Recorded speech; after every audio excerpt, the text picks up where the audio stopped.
Amigo alternativo, uma das coisas mais legais de acompanhar a seleção brasileira é cornetar as convocações que os técnicos fazem, inclusive na Copa América. Afinal de contas, acontecem algumas bizarrices. Tá chegando aí a Copa América de 2019, então vamos lá lembrar dessas bizarrices que já saíram na Copa América.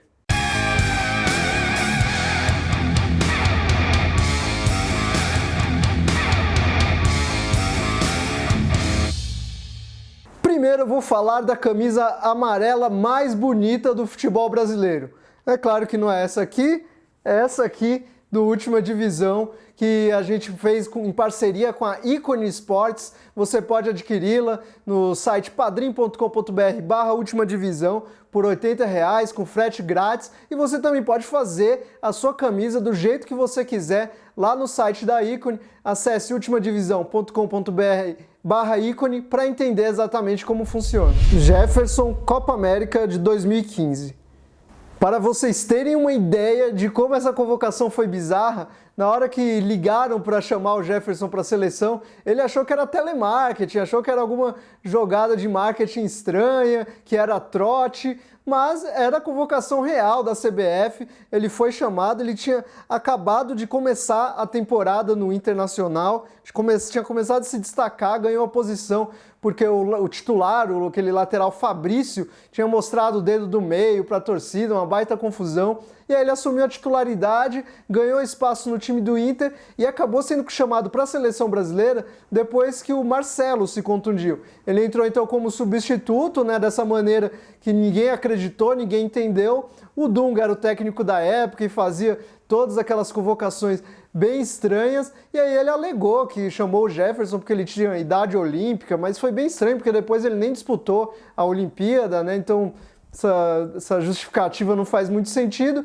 E aí ele foi para a Copa América, não jogou, e depois ainda piorou a situação dele, porque ele quando voltou para o Inter, não jogou bem, caiu de rendimento, chegou a fazer gol contra em Libertadores, e nunca mais foi aquele jogador que parecia ser lá no primeiro semestre daquele ano.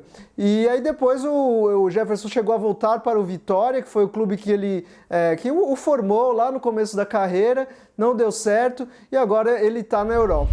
Afonso Alves, Fernando Menegaso e Doni, Copa América de 2007. Mais uma vez o técnico da seleção brasileira era o Dunga e mais uma vez ele aprontou na hora de convocar os jogadores para a Copa do Mundo. Você vê aí que são 3 nomes na mesma lista, 3 nomes bem curiosos. Primeiro, acima de todos, acho que está o Afonso Alves, Ele teve uma temporada boa no futebol holandês, no Herving, teve números realmente impressionantes, Mas ali ainda era o futebol holandês e mesmo assim o Dunga resolveu bancar, convocou ele mais de uma vez antes da Copa América, depois chamou para a Copa América também.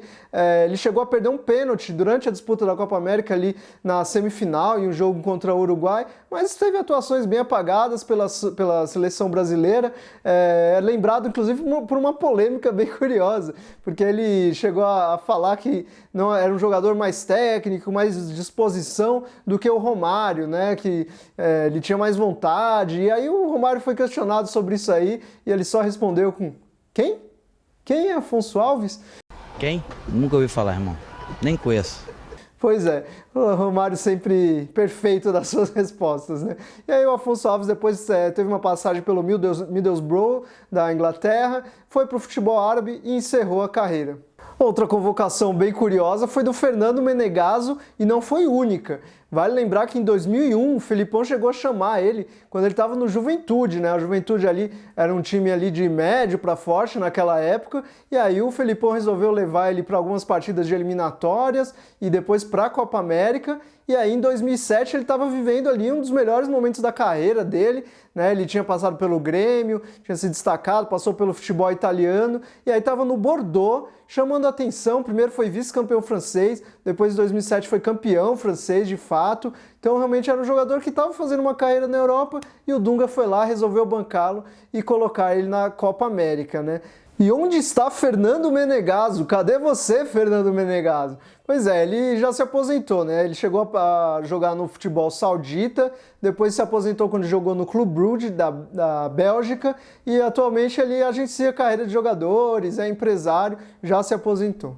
E agora vamos falar da convocação estranha que mais deu certo nessa Copa América, foi a do Doni. Todo mundo criticou, ele já era até alvo de piadinhas nessa época, né? O Doni surgiu lá no Botafogo de Ribeirão Preto e desde muito tempo já tinha aquela brincadeira, né? Quando ele foi para Roma, tinha a brincadeira de que ele tinha o melhor empresário do mundo e tudo mais. E aí quando foi para a seleção brasileira, isso voltou à tona e o Júlio César acabou cortado, né? O Júlio César era o titular, aí ficou a dúvida sobre quem seria o titular, falaram que seria o Elton, mas no final das contas o Dunga resolveu bancar o Doni, e aí ele teve uma Copa América um pouco regular, ele começou mal, depois acabou sendo decisivo em cobranças de pênalti contra o Uruguai, e a seleção brasileira conseguiu uma vitória imponente contra a Argentina, realmente foi um título muito legal, e o Doni teve uma participação boa, né? Futuramente depois ele acabou falhando em um jogo contra a Venezuela especialmente, e aí o Júlio César voltou para o gol do Brasil. O Doni ainda ficou na reserva da seleção por um tempo, chegou aí para a Copa do Mundo de 2010, mas já se aposentou faz um tempo, hoje em dia é empresário e dono de um parque de dinossauros.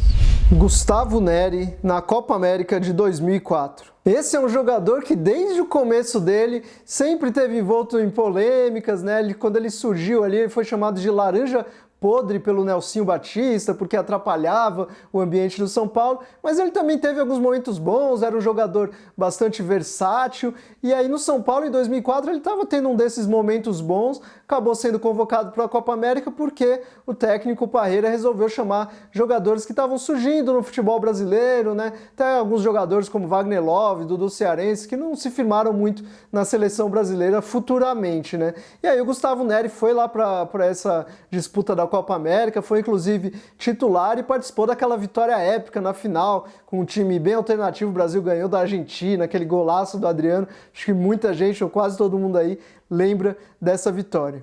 Depois disso, o Gustavo Neri passou ainda por vários clubes grandes, chegou a jogar inclusive no futebol europeu, conquistou alguns títulos importantes e podemos dizer que ele conquistou o título de campeão de gafes também, porque ele foi para o Corinthians, chamou o Corinthians de Corinthians Futebol Clube, depois foi para o Inter, chamou o Inter de Grêmio durante a apresentação, enfim, colecionou algumas gafes, também alguns títulos importantes, e aí encerrou a carreira lá no ABC Paulista, jogando pelo São Bernardo e pelo Santo André, e atualmente é dono de uma empresa de blindagem de veículos. Evanilson, da Copa América de 99. A trajetória da carreira do Evanilson é bem impressionante. Em 97 ele era jardineiro, em 98 ele virou profissional, jogador lateral direito profissional no América Mineiro, e em 99 se destacou no Cruzeiro, e aí o Luxemburgo resolveu levar ele para a seleção brasileira, ele se destacou em alguns amistosos, teve gente chamando que ele era um potencial substituto do Cafu pelas características, e ele chamou a atenção em amistosos, foi para a Copa América, entrou só em 2 jogos discretamente, realmente, mas aí depois, no ano seguinte, o Luxemburgo acabou saindo da seleção brasileira, aí ele parou de se chamar. Teve ainda uma passagem boa até pelo Borussia Dortmund depois, mas aí voltou para o Brasil, passou em uma série de times por aqui, sem grande destaque, e aí quando lá no final da carreira dele, ele acabou acumulando uma passagem bem complicada no Botafogo da Paraíba, que ele acabou sendo eleito a maior decepção do Campeonato Paraibano, mas já era bem o final da carreira dele, aí depois ele se aposentou. Beto Cachaça na Copa América de 95. Primeiro vale uma observação aqui sobre o Beto Cachaça, né? Ele não é um jogador de nível ruim, um jogador bizarro, não é exatamente isso. Mas é que a convocação dele foi um tanto curiosa por causa do contexto, e aí a gente vai sempre explicar esse contexto aqui. Acontece que lá em 95, quando ele foi chamado, ele ainda era uma promessa, ele tinha sido um jogador recém-contratado pelo Botafogo de uma maneira bem bizarra até. Ele estava no Dom Bosco, um time do Mato Grosso, que exigiu para o Botafogo 50 pares de chuteira para negociar ele para o Botafogo. Aí o Botafogo ainda ficou meio assim, desconfiado sobre o investimento, e na verdade quem fez a compra foi o próprio Beto. Ele comprou as chuteiras, passou diretamente para o roupeiro do Dom Bosco, e aí de certa forma bancou a própria contratação. E ele foi, se destacou no Botafogo em 95, estava começando a se destacar, e o Zagallo resolveu chamar ele para a Copa América, dizendo que depois ele iria para a Olimpíada, porque tinha idade olímpica. Ele não foi para a Olimpíada, assim como o Jefferson, que eu citei antes, também acabou não sendo chamado, mas aos poucos depois ele se destacou sim no Botafogo, no Flamengo, mostrou o jogador de qualidade que ele era. Inclusive, em 95 ele não foi campeão, vice-campeão, mas em 99 ele foi campeão da Copa América e também se destacou na Copa das Confederações com uma goleada contra a Alemanha. E lá vem mais! E lá vem mais! Olha a bola tocada, virou passeio! E você, lembra de mais alguma convocação bizarra para a Copa América? Escreve aí nos comentários, vem se juntar com a gente e corneta aí os técnicos da seleção brasileira, né? E mais uma dica também para você é conhecer a Vestiário Company. Entra lá, vestiariofc.com.br, você vai encontrar várias camisas bem legais com modelos esportivos, casuais, e você pode comprar com o cupom Última Divisão, que aí vai te dar um belo desconto. É isso, pessoal. Deixe os comentários, deixe seu like, se inscreva no canal, ative seu sino e acompanhe todas as novidades do Última Divisão. Até a próxima!